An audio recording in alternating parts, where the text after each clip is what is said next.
10 seconds. 10 seconds, yes.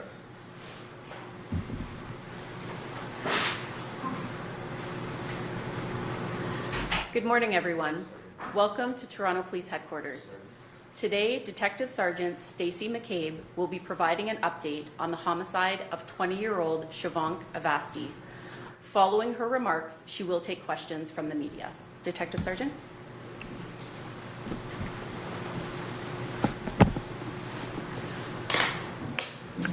Good morning, and thank you for being here.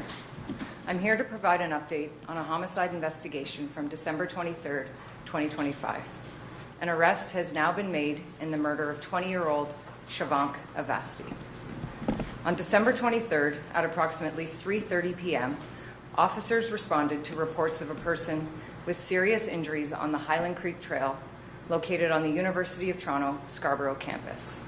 When officers arrived, they located a 20-year-old male who had been shot. He was pronounced deceased at the scene. This was a deeply tragic case. Shivank was a third-year University of Toronto student from India. He was young, bright, and had his whole life ahead of him. Our thoughts remain with his family, friends, and classmates, and everyone affected by his loss. Since that day, members of the Homicide and Missing Persons Unit have worked nonstop to identify and locate the person responsible for this senseless act of violence. As a result, Babatunde Afawape, 28 of Toronto, has been arrested and charged with first-degree murder. Based on our investigation, we do not believe that the accused and the victim were known to each other. It is our belief that this was a planned and deliberate act by the accused, and we have not yet found a motive for why Shivank was targeted. We recognize that this incident caused a great deal of fear and concern for students, staff, and members of the community, particularly those that use this trail. We do want to reassure the community that the person responsible is in custody. We believe that there may have been more people on the trail or on campus on December 23rd that may have seen or interacted with the accused. This is a photo of him from the day of the homicide. If anyone saw this person or had any interaction with him on December 23rd, we would like you to contact us. I'll now take a few questions. Detective Sergeant, do you believe he was a student, or do you know what looks like he's walking around the campus here? What do you believe this accused was doing at the time as far as employment, or was he a student? I don't have any information in relation to his employment. I don't believe that he was a student. Do you think he was looking for this particular victim, or do you think he was just looking to target someone? I think that he was looking to target someone. For a robbery, or target someone for what purpose? Like I said earlier, I believe in our investigation has revealed that he was there to kill somebody, is our belief. I'm not sure how he chose Shivank or what his ultimate plan was that day. Is it possible that this was random? Yes. Yes, there's no connection between, we found no connection between these two. And like I said earlier, we believe that he was there to kill somebody. How he chose that person, I don't know. Based on video surveillance, how long do you believe he was, this is, I'm presuming, taken from a campus surveillance video. Can you tell us about his path that day, when you see him arriving, how long he's on campus before this attack happens? I can tell you that he was on campus for about an hour before this happened. Anything outside of that, that's part of the reason that we're here and why we're showing this picture, because we would like people that interacted with him at any point to contact us. Did he arrive by bus, by car? Do we know that? I'd rather not get into that. It will come out in court. Does it appear that there was an interaction between the two? I mean, was the victim shot from behind or from afar? I'm not going to get into that now. It will come out in court. I appreciate the question. I'm unable to answer it right now. Has a gun been recovered? Yes.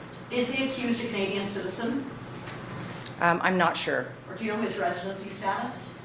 I don't right now. I apologize. I don't. Was the accused out on bail for any reason? He was on parole for firearm offenses. What about, I mean, we're trying to paint the picture of what was the victim doing on that day. If you can tell us sort of what you believe based on you know, what happened leading up to his death? Well, the victim was a student at the University of Toronto, and he was walking around. He was on the campus for school-related reasons. And do you believe that the accused ambushed him, or how do you believe the attack happened? Can you kind of, because I was away, so I'm sorry for asking dumb questions. No, it's not a dumb question. I appreciate it. I'm just not positioned to, all of this will come out in court. We know that they were there and that, unfortunately, Siobhan was shot and killed. Does video surveillance in that hour prior to this murder show that he was perhaps, did he interact with others?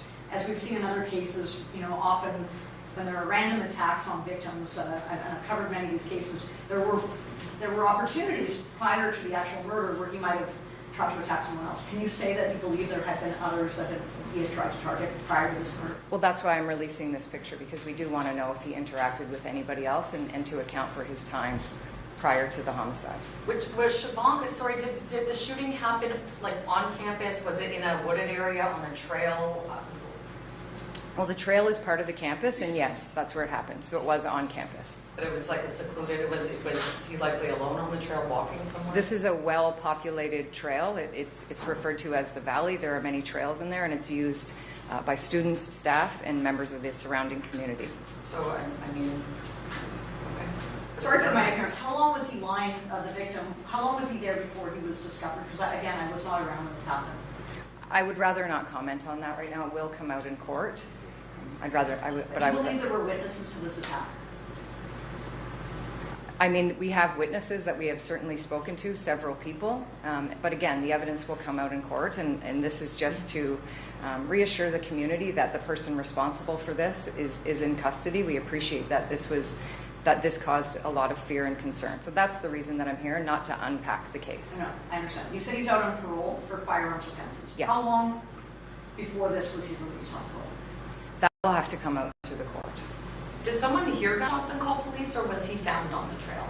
There were multiple different witnesses that reported different things, including gunshots. Okay, one more question. Where was he arrested? I mean, how did that, was he arrested at a residence? He was arrested for a parole violation by members of 55 Division. When did that happen? December 28th. Thank you, everybody. Thank you. Thank you. This concludes today's news conference. Thank you, everyone, for coming. Again, if anyone has any information, please reach out to investigators at the Homicide and Missing Persons Unit. Violation and then they Yeah. It's not great.